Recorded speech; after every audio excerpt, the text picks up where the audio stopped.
మీ Mukunda jewellers లో నక్షి మేళా సందర్భంగా free shipping across the world. నమస్కారం, మీరు చూస్తున్న సుమన్ టీవీ. నేను మీ కీర్తి. నాతో పాటు ప్రముఖ ఆధ్యాత్మికవేత్త అనంత లక్ష్మి అమ్మగారు ఉన్నారు. నమస్తే అమ్మా. నమస్తే తల్లి. అమ్మ, న్యూ ఇయర్ వచ్చేసింది కదా, వచ్చేసింది. పాత క్యాలెండర్లు ఫర్ ఎగ్జాంపుల్ తీసేయాలి. కానీ పాత క్యాలెండర్ల పైన దేవుడు చిత్రపటాలు ఉంటూ ఉంటాయి, చాలా వస్తువుల పైన ఫర్ దట్ మ్యాటర్. దేవుడు వస్తువులు ఉంటే అవి ఏం చేయాలి అర్థం కావట్లేదమ్మా. ఏం చేయాలంటారు? చాలా సమస్యనమ్మా. క్యాలెండర్ల గురించే కాదు, మనం దీపావళికి కొంటే లక్ష్మీ బాంబు అని లక్ష్మీ అమ్మవారి ఫోటో ఉంటుంది దాని మీద.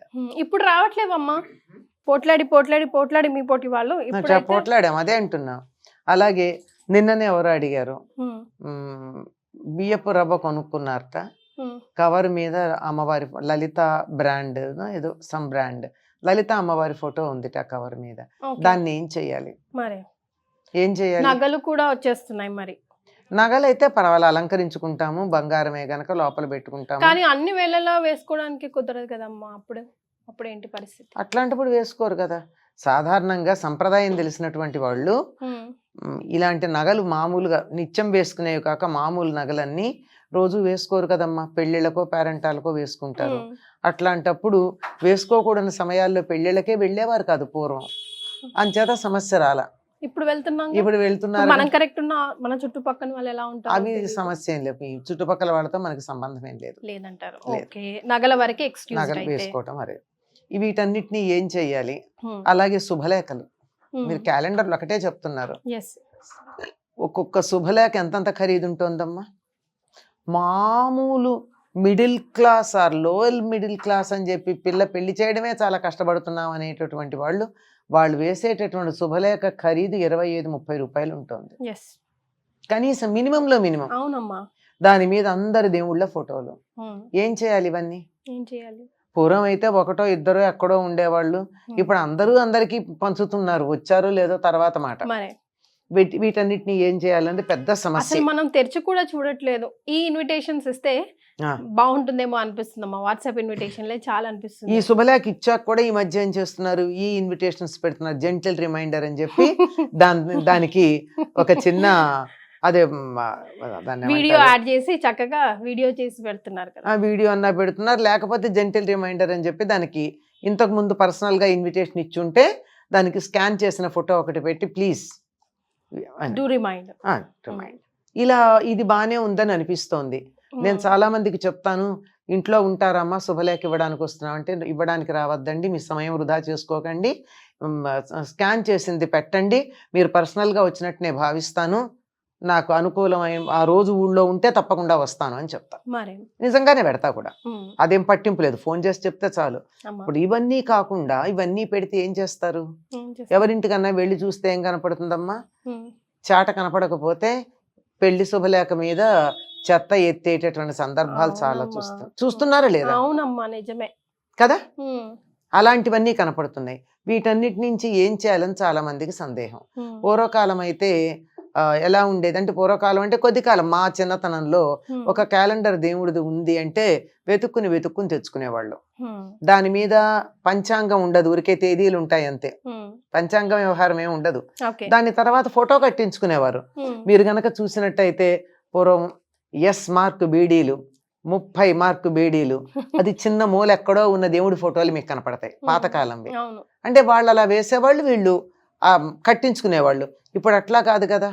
ప్రచారం కోసం ప్రతి వాళ్ళు ఫోటోలు క్యాలెండర్లు వేస్తున్నారు. అలాగే శుభలేఖలు, అలాగే అనేకమైనటువంటి వస్తువుల తాలూకు అన్ని వీటన్నింటివి మీద ఉంటున్నాయి. వీటిని ఏం చేయాలన్నది ఎప్పటికైనా సమస్యగానే ఉంది. ముందు ఉన్న వాటిని చూస్తూ ఏం చేయాలో తర్వాత చెప్పుకుందాం. ఉన్న వాటిని ఏం చేయాలంటే వీటన్నింటినీ తీసుకుని చక్కగా ఒక మంచి రోజు ఒక ఫుల్ బకెట్లో నీళ్లు పెట్టి ఆ నీళ్లలో నానబెట్టండి. దాని మీద ఉన్నటువంటి బొమ్మలన్నీ కరిగిపోతాయి కదా. కానీ ఇప్పుడు ప్లాస్టిక్ వస్తున్నాయి కదమ్మా, అవి కరగవేమో. పేపర్ అయితే ఓకే, పేపర్వే నేను చెప్పేది. క్యాలెండర్లు అలాగే ఉంటాయి కదా, ఎంత లేదన్నా 1-2 రోజులకి నానతాయి. నానిన తర్వాత దాని మీద మీకు ఎటువంటి బొమ్మ ఉండదు. అటువంటి ఆ కాగితాలని తీసి, కాగితం ఎప్పుడు కూడా ఎప్పుడైతే నీళ్లలో ఉండి రంగు అంతా పోయిందో ఆ కాగితాన్ని కుండీలో పడేస్తే మట్టిగా మారుతుంది కాస్త 6 నెలలకి. శుభ్రంగా అది పడేయచ్చు. మనకి లేవనుకో, మొక్కలు పెట్టుకునే కుండీలు లేవనుకో, చెత్తలో కూడా పారేసేయచ్చు. ఈ నీళ్లు మాత్రం ఎవరు తొక్కని చోట పారబోయాలి. మొక్కలకు వేసేస్తే సరిపోతాం కదమ్మా, మొక్కలకు వద్దు. ఎందుకు అంటే అవన్నీ రసాయనాలు కదా, రంగు రసాయనాలకు మొక్కలు పాడైపోతాయి. అందులో మొక్కలు ఎప్పుడన్నా మనం చెత్త కూడా పడేసే ప్రమాదం ఉంది, పనికిరాని నీళ్ళు అవి. అంచేత ఎవరు తొక్కని చోట పోయాలి.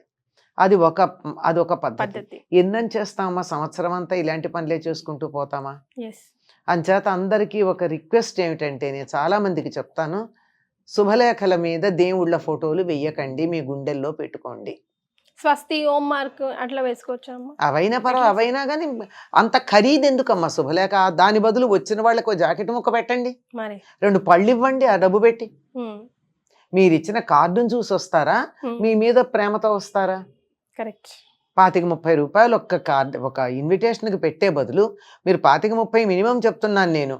కొన్ని ఇన్విటేషన్స్ అయితే 150, 200, 300 రూపాయల ఇన్విటేషన్స్ కూడా నా దగ్గర ఉన్నాయి, ఇచ్చినటువంటి వాళ్ళవి. కనీసం మనం ఓపెన్ చేసి కూడా చూడమమ్మా, టైం, డేట్, వెన్యూ తెలిస్తే సరిపోతుంది. అది ఎలాగో మళ్ళీ లొకేషన్ పెట్టండి అని అడుగుతాము. ఇవన్నీ సరిపోతాయి.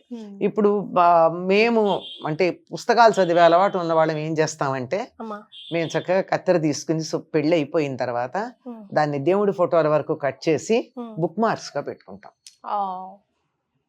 అంతవరకు, మొత్తం అంతా కాదు.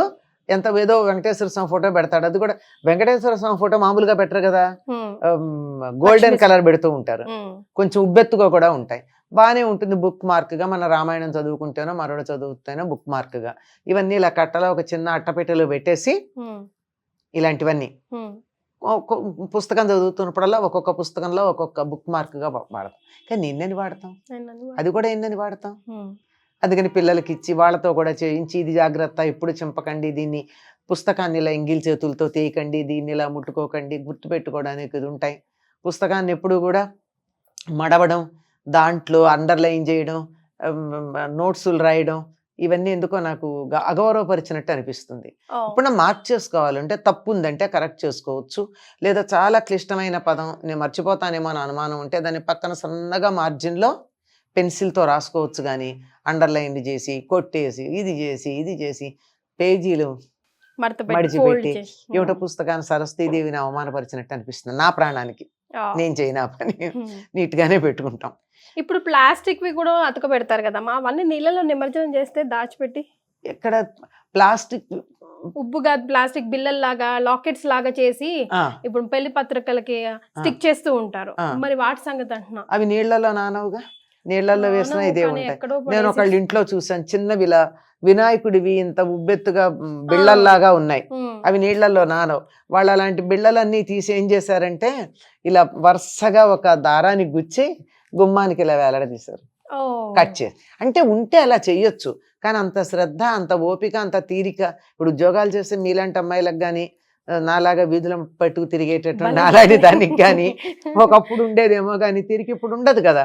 దాన్ని అలా పడేయాలంటే ప్రాణం సూరమంటుంది. ఆ పేపర్ల దగ్గర చూస్తే ఇంతంత కట్టలు ఇన్విటేషన్స్ ఉంటాయి. దయచేసి నేను అందరికీ రిక్వెస్ట్ చేసేది ఏంటంటే, చూసేవాళ్ళు ఎవరైనా ఉంటే వీలైనంత వరకు మీ బ్రాండ్స్ దేవుళ్ళ ఫోటోలు వేయకండి. మీ దేవుళ్ళ ఫోటోలు మీ గుండెల్లో పెట్టుకోండి. కావాలంటే ఇంత విడిగా ఇవ్వండి, ఇష్టమైన వాళ్ళు తీసుకుంటారు, లేని వాళ్ళు లేదు. మీరు ఎవరినన్నా చూసారమ్మా జీసస్ ఫోటో వేసినటువంటి ఒక బ్రాండ్ వస్తువు ఎవరైనా క్రిస్టియన్స్ వేయగా చూసారా? వాళ్ళ నుంచి అవి ఎందుకు నేర్చుకోం మనం? అలాగే అల్లాహ్కి సంబంధించింది ఏదన్నా రాసింది ముస్లిమ్స్ వేయగా మీరు చూసారా? బుద్ధుడి బొమ్మతో బుద్ధిస్టులు వేసింది ఏదన్నా కనపడుతోందా? లేదే. ఎక్కడన్నా మీకు జీసస్ వైన్స్ అన్న పేరు కనపడుతుందా? మనకి గణేష్ వైన్స్ కనపడుతుంది కావాలంటే, వెంకటేశ్వర వైన్స్ కనపడతాయి కదా. కనీసం పీటర్ మటన్ షాప్ అన్నది కనపడిందా మీకు? మన కనకదుర్గ మటన్ షాప్ కనపడుతుంది, గణేష్ వైన్స్ కనపడతాయి. దేవుడిని మనం చాలా ఆత్మీయంగా చూసుకుని అప్నాపన్ అంటారు, owning him, it's okay. But ఎంత ఓన్ చేసుకున్నా you can't do that blasphemy అంటారు. అలా దేవుడి పట్ల అపచారం చేయకూడదు. దేవుడి పేరు చెప్పి ఏదైతే మనం పనికిరాని అనుకుంటున్నామో తప్పనిసరి సామాజిక తప్పిదాలవన్నీ, అటువంటి వాటికి దేవుడి పేరు ఎందుకు పెట్టుకుంటాం? మీరు ఎక్కడన్నా చూసారా? ఒక్కటి నేను అడుగుతున్నాను. లేదమ్మా, నిజమే. మీరు అంటుంటే ఆలోచిస్తుంటే నిజమే కదా. లేదు, మనం ఎందుకు చేస్తున్నాం? నాట్ ఈవెన్ ఇన్ ఫారెన్స్, ఎక్కడ ఏ దేశాల్లో లేవు, ఏమీ ఉండవు. రకరకాల పేర్లు పెట్టుకుంటారు, అంతేగాని వాళ్ళకి ఇష్టమైనటువంటి దేవుడి పేరుని అలా దుర్వినియోగం చేయరు. మనం అక్కడ చేస్తున్నాం. నీకు నిజంగా దేవుడి మీద ఇష్టం ఉన్నట్టయితే నీ గుండెల్లో పెట్టుకో. లేదా దేవుడి ఫోటో ఒకటి, పెళ్లికి వచ్చిన వాళ్ళందరికీ ఇష్టమైన వాళ్ళు తీసుకుంటారు, అది కూడా అందరికీ కాదమ్మా, ఇష్టమైన వాళ్ళు తీసుకుంటారు. నీకు ఇష్టమైతే తీసుకోండి అని అక్కడ పెట్టండి. 2 తీసుకుంటారు, కొంతమంది అసలు తీసుకోరు.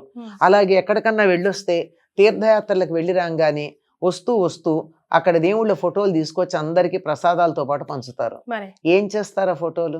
నాకు 10 మంది ఫ్రెండ్స్ ఉంటే 10 మంది కాశీ కడితే 10 మంది నాకు విశ్వనాథుడి బొమ్మను ప్రసాదం తెచ్చిస్తే ప్రసాదాలు తింటాను, గంగ ఇస్తే పెట్టుకుంటాను, అవసరం ఉంటే వాడతాను. 10 విశ్వనాథుడి ఫోటోలు నేనేం చేసుకుంటాను? ప్రాక్టికల్ గా ఉండాలి కొంచెం, అది ఆలోచించాలి. మనం మతం మీద, దైవం మీద, మతం అనే పదం కూడా చాలా సంకుచితం, అది వాడను నేను సాధారణంగా. దైవం మీద మనకి గౌరవం ఉంటే, భక్తి ఉంటే దాన్ని భక్తిగా ప్రదర్శించండి, బెర్రిగా పిచ్చిగా చేయకండి. ఏమో పెట్టుకున్నారు, ఫలానా లక్ష్మీదేవి పేరు పెట్టుకుంటే కలిసి వస్తుందని పెట్టుకున్నారు, అంతవరకు పెట్టుకోండి, పర్వాలేదు. కానీ అందువల్ల ఆవిడ ఫోటోలు వేసేసి అవన్నీ ఇవి చేసేసి చేయాల్సిన పని లేదు కదా. మీకు ఓపిక ఉంటే చక్కగా ఆ క్యాలెండర్కి అయ్యే ఖర్చుతో మామూలు క్యాలెండర్ వేసి ఒక చక్కని వెండి లక్ష్మీదేవి రూపు లాంటిదో ఆ ఖరీదుకు రానే వస్తుంది, ఇవ్వచ్చుగా. వాళ్ళు దాచుకుంటారు, సంతోషపడతారు, దేవుడి దగ్గర పెట్టుకుంటారు, లేకపోతే బీరువాలో దాచుకుంటారు. అంతేగాని ఏమో నాకెందుకు అలా చేస్తే బాధ అనిపిస్తుంది అమ్మా. 100% అమ్మా. ఆ దైవాన్ని మనం బజార్కి ఇడ్చామా, రోడ్డును పడేసామా, మనకంత అవసరమా, ఎందుకు ఇది అంటే? ఆయనకు అవేం లేవు, ఆయనకు అదేం పర్వాలేదు అసలు. సమస్తాన్ని సమంగా చూసే భగవంతుడికి మనం రోడ్డు మీద పెట్టామా, పక్కన పెట్టామా, మనకుంది కదా, మనకు ఆ రకమైన ఇది ఉంది కదా. చాలా బాధ అనిపిస్తుంది. కానీ ఉన్న వాటిని ఏం చెయ్యాలి అంటే, ఇదిగో నీళ్ళల్లో వేసి కరిగించేసి ఆ నీళ్ళు ఎక్కడ తొక్కని చోట పోసి ఆ అడుగునున్నటువంటి పల్పు బయట పడేసేయండి. లేదా ఓపిక ఉన్నటువంటి వాళ్ళు బుక్ మార్క్స్గా కట్ చేసి, అప్పుడు కొద్దిగా ఉండేవి కనుక చేసేవాళ్ళం. ఇప్పుడు రోజుకు 100 వస్తూ ఉంటే ఏం చేస్తాం? చేయగలిగినంత చేస్తాం, లేనటువంటి వాటిని అక్కడ పెట్టుకుంటాం. విన్నారు కదా అమ్మ చెప్పింది, కాస్త ఆలోచించండి. మీరు విన్నది, నేర్చుకుంది అమ్మ ద్వారా, ఈ వీడియో ద్వారా 10 మందికి షేర్ చేయండి. చాలా సంతోషం అమ్మ, ధన్యవాదాలు.